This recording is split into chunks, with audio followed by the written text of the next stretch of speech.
Bonjour, bienvenue dans le 12-13 à la une de ce jeudi 18 juin. Tous les élèves pourront-ils retourner à l'école normalement dès le 22 juin ? Le gouvernement promet de la souplesse et de la tolérance d'ici à lundi. Un protocole sanitaire assoupli a déjà été publié hier soir. Fini la distanciation physique en maternelle. En primaire et au collège, elle sera seulement recommandée, ce qui n'est pas sans inquiéter les parents et les chefs d'établissement. Certains ont déjà annoncé qu'ils ne pourraient pas accueillir tout le monde. Air France pourrait supprimer des milliers de postes malgré l'aide de l'État de 7 milliards d'euros pour faire face à la crise sanitaire. Face à l'inquiétude des salariés et la polémique que cela suscite, le ministre de l'économie Bruno Le Maire a demandé à la compagnie de ne pas engager de départ contraint, la ligne rouge à ne pas franchir selon lui. 18 juin 1940, 18 juin 2020, ce sont les 80 ans de l'appel du général de Gaulle aujourd'hui. Le chef de l'État préside plusieurs cérémonies. Il a d'abord été aux Invalides, il est allé ensuite au Mont-Valérien avant de s'envoler pour Londres, son premier déplacement à l'étranger depuis la crise sanitaire. Ils se relèvent à peine, les EHPAD et leurs résidents extrêmement vulnérables face à Covid-19. Le plan de retour à la normale est prévu lundi pour eux aussi. Il sera progressif, que ce soit dans la méthode ou dans les esprits, car beaucoup resteront marqués par cette période, vous les entendrez. Un œil sur le temps et il y a encore beaucoup d'instabilité aujourd'hui, sauf, vous le voyez, en bord de Méditerranée. Patience, le soleil devrait briller pour tout le monde dès ce week-end. C'est l'équation du jour, faire revenir 10 millions d'élèves dans tous les collèges et écoles de France en respectant une distance d'1 mètre entre chaque élève. Une équation compliquée, voire impossible. Hier soir, le gouvernement a envoyé un protocole sanitaire largement assoupli et cela pourrait encore bouger. Jean-Michel Blanquer a prévenu que le décret allait encore évoluer d'ici à lundi, mais cela ne rassure ni les chefs d'établissement, ni les parents. Chloé Tixier et nos équipes en région. Ce matin, devant cette école à Antibes, les parents sont un peu déboussolés. Tout paraît un peu abrupt parce que c'était très contraignant en termes de règles. D'un coup, apparemment, tout le monde peut rentrer. Finalement, pour que 2 semaines avant la fin des classes. Donc voilà. On suit, mais on ne sait pas. Le nouveau protocole sanitaire dévoilé hier par le ministère s'est nettement allégé. En maternelle, plus aucune règle de distanciation entre les élèves d'une même classe. La distance d'1 mètre latéral minimum entre chaque élève devient une simple recommandation. Une mesure nécessaire pour les parents. La règle me paraît normale si on veut accueillir tout le monde et reprendre les apprentissages. De toute façon, un enfant à cet âge-là, ça a besoin aussi d'interaction et c'est des choses qui sont très très dures à maintenir. Même dans le privé, aujourd'hui, on ne peut pas maintenir quand tu vois des copains d'avoir vraiment cette distanciation. Dans les collèges, la règle sera maintenue, mais si les classes sont trop petites, le port du masque sera obligatoire. De nouvelles règles difficiles à mettre en place selon certains syndicats. Ça nécessite forcément une réorganisation de la communication, l'assurance que nous aurons tous nos personnels en théorie. Donc voilà, il y a quand même un certain nombre de principes généraux qui sont à recueillir avant de pouvoir affirmer que ce sera possible. Certains établissements ont d'ores et déjà fait savoir qu'ils ne pourraient pas accueillir l'ensemble de leurs élèves lundi prochain. Entre 8 et 10 000 postes pourraient être supprimés dans le groupe Air France. Le chiffre définitif n'a pas été confirmé. Une chose est sûre, des milliers de salariés risquent de perdre leurs emplois. Malgré l'aide de l'État, 7 milliards d'euros, un plan de restructuration vivement critiqué par les syndicats. Alors Bruno Le Maire a réagi ce matin et il a défini la ligne rouge que la compagnie ne doit pas franchir selon lui. Agnès Giraud-Carlier, Sarah Lerche. La première compagnie française s'apprête à tailler drastiquement dans ses effectifs. Entre 8 000 et 10 000 postes devraient être supprimés, soit jusqu'à 20% du personnel. Une conséquence directe de la crise du coronavirus. Toutes les catégories de salariés seraient menacées.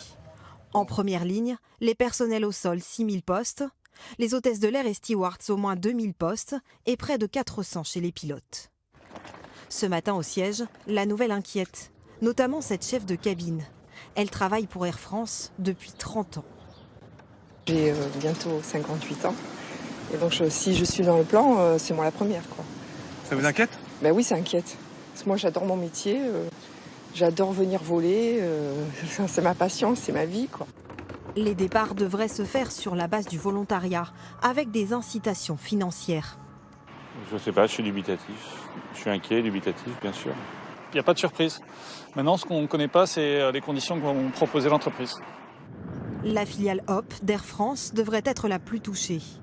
Mais ce matin, le ministre de l'économie met en garde la compagnie. Je demande à Air France qu'il n'y ait pas de départ forcé.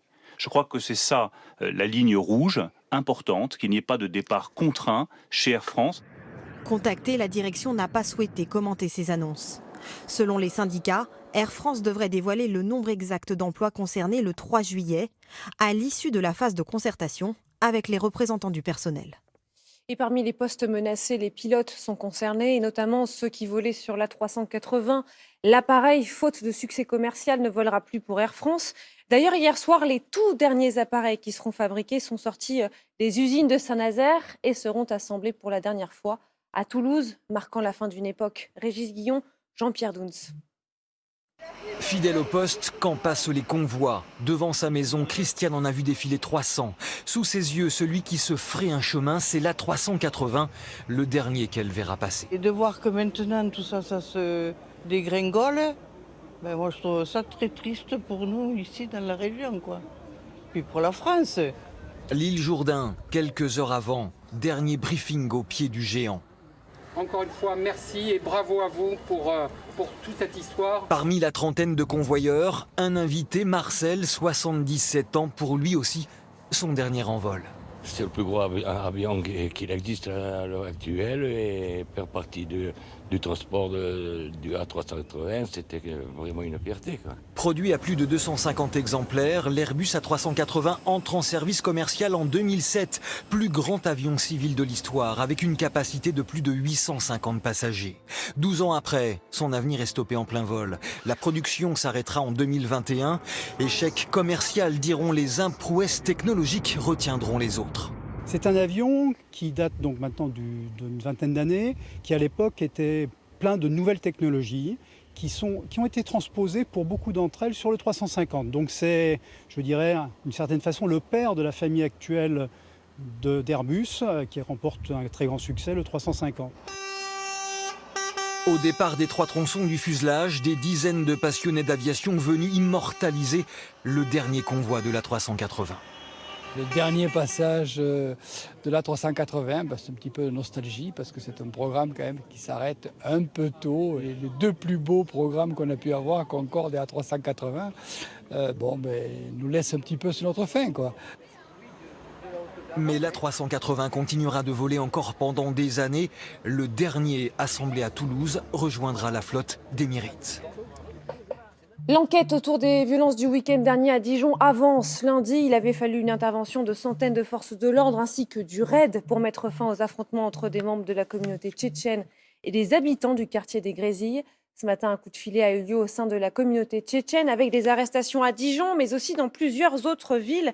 En direct de Dijon, on vous retrouve Valentin Châtelier. Valentin, comment la police a pu remonter la piste de tous ces individus ? Eh bien, c'est notamment grâce aux nombreuses vidéos qui circulent beaucoup sur les réseaux sociaux ces derniers jours.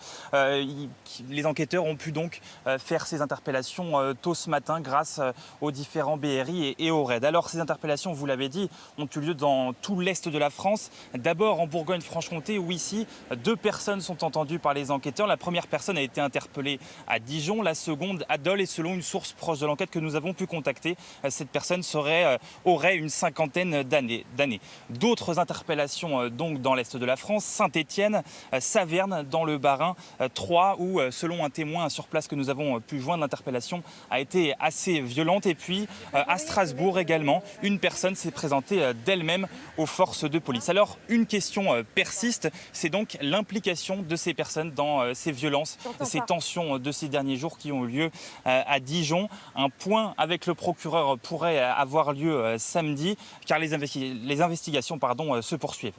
Merci beaucoup Valentin. Il pourrait y avoir encore un temps instable aujourd'hui, mais rien à voir avec la pluie qui s'est abattue hier au nord-est de la France. Une pluie intense accompagnée d'orages et cela a suffi à provoquer en quelques minutes une coulée de boue dans le petit village de Paillencourt au nord de Cambrai. Myriam Schelcher, Bruno Espagne. 82 mm d'eau en 15 minutes. Les traces du violent orage qui s'est abattu hier sur Paillencourt sont encore bien visibles ce matin. Le potager est totalement immergé. Les salades, on ne les voit plus. c'est une eau polluée, c'est foutu. Ça a plu quelque chose d'inimaginable, mais alors vraiment des trompes d'eau. Et puis d'un seul coup, on a vu le terrain être envahi et ça a continué de rentrer comme ça dans les garages. Des égouts qui débordent et des coulées de boue venues des champs. Ce n'est pas une première à Paillencourt. La dernière fois, c'était il y a 5 ans. L'orage est survenu à 15h30 ce matin. Les pompiers sont encore à l'œuvre. Ça moyenne entre 20 jusqu'à 1 mètre d'eau dans les caves, sur la totalité de la surface de la maison quelquefois. En tout, une vingtaine de maisons ont été touchées. Il faudra plusieurs jours au village pour nettoyer la boue. Nous sommes le 18 juin et cela fait bien sûr la une de plusieurs de vos quotidiens régionaux. Regardez celle du Télégramme. Il y a 80 ans, l'appel qui changea l'histoire. Plusieurs cérémonies doivent donc avoir lieu. La première s'est terminée dans la matinée, c'était aux Invalides à Paris. Cérémonie présidée par le président Emmanuel Macron. Il s'est ensuite rendu au Mont-Valérien, un lieu chargé d'histoire, puisque c'était là que durant la Seconde Guerre, de nombreux résistants et otages ont été exécutés. Le 80e anniversaire de l'appel du 18 juin, c'est également un événement outre-Manche. D'ailleurs, le président doit maintenant se rendre à Londres. Julien Gasparuto et Valérie Astruc. En cette journée de commémoration, Emmanuel Macron choisit d'abord de se rendre aux Invalides pour y rencontrer un homme. Hubert Germain, bientôt centenaire, l'un des derniers compagnons de la libération du général de Gaulle. J'avais à choisir entre de Gaulle et Pétain, j'ai préféré de Gaulle. Cet ancien légionnaire a rejoint Londres une semaine après l'appel du général. Aux côtés d'Emmanuel Macron, il évoque le sens du sacrifice. On ne peut pas vivre, il nous réclame des droits. Il y a aussi des devoirs, et ces devoirs, il faut s'y soumettre. Quel qu'en soit le prix. Le chef de l'État se rend ensuite au Mont-Valérien, principal lieu d'exécution des résistants pendant la guerre. En compagnie du Premier ministre et de la ministre de la Défense, Emmanuel Macron passe en revue les troupes avant d'écouter une lecture de l'appel du 18 juin. La flamme de la résistance française ne doit pas s'éteindre et ne s'éteindra pas. Dans la crypte, où reposent 16 résistants, le chef de l'État échange avec 2 de leurs arrière-petits-enfants pour évoquer la transmission. Ils ont tous porté un morceau de cet esprit français, y compris quand tout autour d'eux s'effondrait. Et c'est ça dont vous êtes les dépositaires, dont nous sommes les dépositaires. Ce matin, Yves de Gaulle, petit-fils du général, était présent à la cérémonie. Il était déjà là le jour de l'inauguration du mémorial, il y a 60 ans. J'avais 9 ans et je m'en souviens assez peu parce que j'étais parqué là-bas sur les gradins. J'ai vu mon grand-père de très très loin entrer et sortir de la crypte. Alors c'est pour moi aussi un anniversaire. Image forte de cette matinée, dans le ciel, la patrouille de France, suivie d'avions britanniques, symbole de l'amitié entre les deux pays. Il est le seul quotidien des Antilles. France Antilles est un survivant et il est de retour dans les kiosques en Guadeloupe et en Martinique depuis hier. Placé en redressement judiciaire, le journal avait été repris de justesse par l'homme d'affaires Xavier Niel, fondateur de Free, co-actionnaire du journal Le Monde et récent propriétaire de Nice Matin. En revanche, désormais, le groupe a dû se séparer d'un peu plus de la moitié de ses salariés. Laetitia Brouet et Ronnie Maletti. Cela faisait plus de 4 mois que le quotidien régional avait disparu des points de vente. Une liquidation et une reprise plus tard, voici à nouveau le journal dans les kiosques. Je suis ravie d'acheter le France Antilles. Voilà, très très heureuse que le France Antilles redémarre. Et puis j'espère que cette fois-ci, ce sera pour de longues, très très longues années. La première parution de cette version papier ravit tout le monde.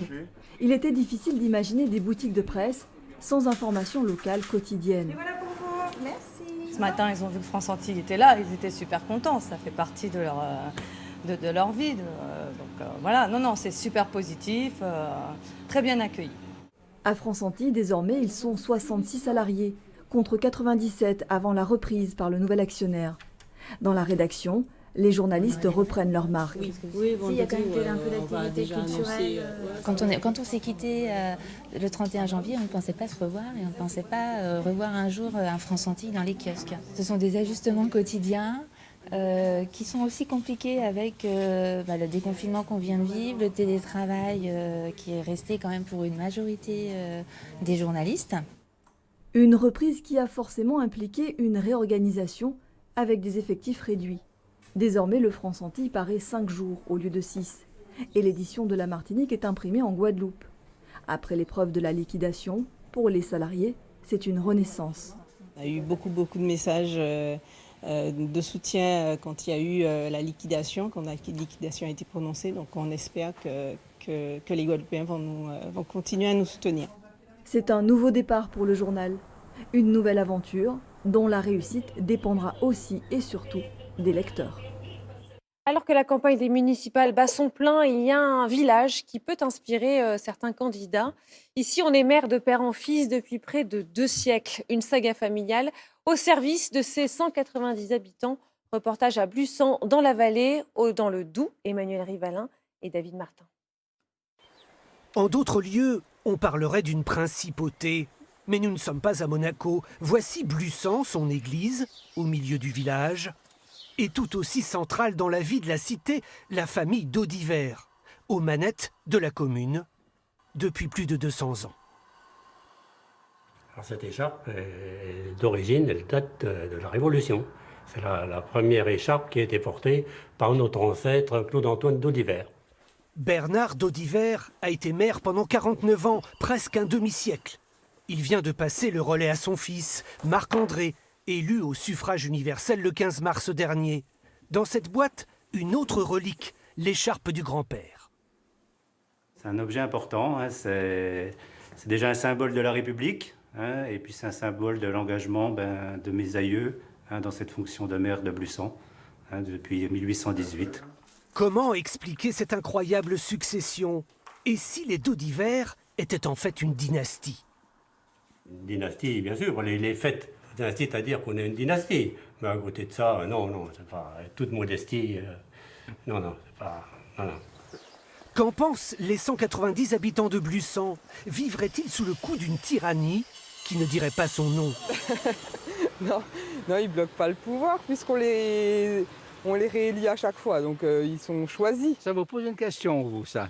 Ouais. Ah bon? Comment ça se fait, ça? Non. Je vois pas, puisqu'on a satisfaction, pourquoi on changerait, quoi? Pourquoi changer? Vous avez vu le père, le fils? Voici peut-être le dauphin. Pardon, le fils du maire, 16 ans à peine. Mais n'allons pas trop vite. Je vais d'abord me concentrer sur mes études, mais après, pourquoi pas, hein, voir déjà qu'ils finissent, qu'ils fassent quelques mandats avant moi. La rubrique des faits d'Audiver s'arrêtera-t-elle un jour? On notera que les femmes d'Audiver n'ont pas eu droit au chapitre en 200 ans. Peut-être une idée pour la future génération. Le confinement aurait modifié nos habitudes alimentaires et plus généralement, ce sont les mauvaises habitudes qui l'ont emporté. On aurait d'ailleurs tous pris en moyenne 2,5 kg pendant ce confinement. Tendance mauvaise confirmée par le magazine 60 millions de consommateurs. Bonjour Margot Subra-Gomez. Bonjour. Nous mangeons toujours trop d'aliments transformés. Oui, et puis vous l'avez dit, le confinement a peut-être eu tendance à accélérer cette tendance. Par exemple, 90% des ingrédients du petit déjeuner sont ultra transformés. Les biscottes, les céréales, le granola. Pour débusquer ces substances, quelques astuces. Plus la liste d'ingrédients est longue, plus il y a de chances que vous soyez face à un produit ultra transformé. Intéressez-vous aussi à la présence d'additifs. Vous les connaissez, ce sont les fameux E400, 500, E300, des conservateurs ou des colorants qui vous indiquent que l'aliment a été modifié. Pourtant, Margot, de plus en plus d'industriels s'adaptent et font des efforts sur la qualité nutritionnelle. C'est vrai, mais attention, ce peut parfois être un argument de vente. Prenons l'exemple du jambon. Vous les avez peut-être remarqué, des jambons qui affichent l'étiquette sans nitrite. C'est la substance qui leur donne leur couleur bien rose. En théorie, c'est donc plus sain. Mais en réalité, la recette a juste remplacé le nitrite de sodium par des nitrites végétaux. En fait, c'est de la betterave ou du céleri déshydraté. Alors, est-ce qu'on peut même plus se fier aux étiquettes? Comment on fait? En tout cas, c'est pas toujours simple de les déchiffrer. Par exemple, une sauce tomate qui affiche cuisinée en Provence. Derrière le pot, en fait, on se rend compte que les tomates et les oignons viennent de diverses origines de l'Union européenne. Alors, pour y voir plus clair, il y a le Nutri-Score, cette barre de couleurs rapide et facile à lire, qui indique la qualité des aliments. Elle va devenir obligatoire, cette barre, à partir de janvier 2021. Une enseigne de la grande distribution va même lancer le Franco-Score, qui indiquera le pourcentage d'ingrédients d'origine française. Ah d'accord, merci beaucoup pour toutes ces explications, Margot. Le retour à la normale débutera lundi également dans les EHPAD avec un nouveau protocole qui sera communiqué par le gouvernement. Peu à peu, l'isolement s'éloigne donc et les sourires reviennent, même si le Covid-19 restera un traumatisme pour beaucoup. Reportage à la résidence Clairefontaine-les Opalines à Marseille, Sophia Carias, Virginie Danger. Il y a des instants qui ressemblent au bonheur. Là, il est beau aussi. Et d'autres plus compliqués à gérer. Nadine Martin, intervenante en médiation animale, retrouve enfin les résidents après le confinement. Je pense qu'ils sont quand même marqués par ce qui s'est passé. Qu'ils aient été malades ou non, de toute manière, ça les a marqués. Là, ça fait la deuxième fois que je reviens, donc là, je les retrouve un peu mieux. Durant la crise, le personnel est resté 24 heures sur 24 sur le pont, ultra mobilisé. 41 personnes ont été touchées par la maladie, 38 s'en sont sorties, car ici, on a su écouter les besoins des résidents. On a une patiente qui était dans un secteur Covid qui était très mal et qui vivait très mal le fait d'être isolée. On a essayé de mettre en place au maximum les conditions sanitaires les plus sécurisantes possibles pour elle et on a fait quand même venir sa fille. Elle se tenait à l'extérieur, elles ont pu se voir. Ça a duré 10 minutes, mais ces 10 minutes-là, ça lui a permis de tenir encore. Maintien des liens sociaux et dans la mesure du possible, continuité des activités. Le coiffeur, justement, vient de revenir. J'ai fait 2 messieurs et 2 dames, plus la marraine de ma femme. Dans la salle d'à côté, l'atelier cuisine n'a jamais cessé de fonctionner. À la manœuvre, l'infatigable Nathalie Sueur. 1, 2, 3, 4 et 5. Allez, super, ma Maïus. Durant le confinement, la jeune femme et ses équipes ont maintenu la tête des résidents hors de l'eau. On a toujours travaillé. Ah, alors qu'est-ce qu'on a fait? Voilà, nettoyer les mandarines, les fraises, et voilà, et maintenant on continue. À l'autre bout de la table, Madame Savy. Le Covid, l'équipe lui en a parlé. Et si elle avait croisé le terrible virus? Ah ouais, je l'aurais foutu en l'air, à coup de pied, à coup de n'importe quoi. Il faut qu'il disparaisse. Nous sommes faits pour être libres. Vivre et rester libre. Un défi pour les EHPAD, réussi ici. C'est un jour de commémoration. Aujourd'hui, les 80 ans de l'appel du 18 juin. Emmanuel Macron qui s'est déjà rendu à plusieurs cérémonies ce matin aux Invalides à Paris, puis au Mont-Valérien où il est en ce moment avant de se rendre à Londres. Une page de l'histoire de la Seconde Guerre est donc célébrée, mais bien d'autres sont à découvrir à Anglesquéville, la Percée. C'est un lieu stratégique du débarquement. Un coffre-fort qui appartenait aux troupes allemandes vient d'être découvert par hasard. Noémie Lambert, Mathieu Bellingen, Claude Leloche. Un coffre-fort vide, mais chargé d'histoire. Voilà ce qu'ont découvert les archéologues du Conseil départemental du Calvados en fouillant l'ancien site d'une station radar construite par les Allemands lors de la Seconde Guerre mondiale. 76 ans après la prise de contrôle de la station par les forces américaines, la Terre vient de livrer les secrets de la bataille, jusqu'alors inconnus des historiens. On pensait à un moment donné que les Allemands avaient évacué la station radar quand ils ont vu les Américains arriver et se sont repliés sur Anglesquéville. Mais l'archéologie montre bien qu'on a vraiment des zones de combat ici. Et au 7 juin, on se bat physiquement dans ces bâtiments-là. C'est en 1943 que les Allemands installent cette station radar entre Omaha Beach et la pointe du Hawk, lieu stratégique pour surveiller la Manche. 150 soldats allemands sont postés ici le 7 juin 1944 lorsque les Américains lancent l'assaut. On a tiré au fusil sur la serrure, on a les traces de forçage avec un pied de biche à l'intérieur parce que les Américains arrivaient ici le 7 juin, trouvant ce coffre-fort-là, l'ont sorti, l'ont fracturé pour prélever tout ce qu'il y avait dedans. Alors je ne pense pas qu'ils cherchaient des valeurs monétaires ou des choses, mais surtout ils cherchaient dedans des documents stratégiques. Et donc on explique pourquoi il a été forcé et quand nous on l'a trouvé, il était vide, mais c'est logique. Ces fouilles, réalisées pour l'aménagement d'une piste cyclable côtière, ont mis au jour tout un tas d'objets d'un passé enfoui. On a retrouvé le petit plan de la caisse à outils de secours des Allemands, avec le plan avec écrit en allemand dessus les outils qu'il y avait dans la caisse. Et quelques petits outils à côté aussi. Le site du radar était connu, mais après-guerre, la terre est cultivée et jamais fouillée. On préfère, tout de suite après la Seconde Guerre mondiale, oublier ce qui s'est passé. Et cet endroit tombe complètement dans l'oubli. Et ce n'est que parce qu'il y a cette véloroute aujourd'hui et donc cette fouille archéologique que ce patrimoine finalement commun va être réactivé. Sur le futur chemin côtier, un affichage racontera le récit oublié pour permettre à chacun d'en entretenir la mémoire. C'est la fin de ce 12-13. Merci de l'avoir suivi. Tout de suite, votre magazine Météo à la carte. Le prochain rendez-vous pour l'information, ce sera ce soir avec le 19-20 présenté par Carole Gessler. Je vous souhaite un très bel après-midi. À demain. Retrouvez toute l'info en continu sur le canal 27.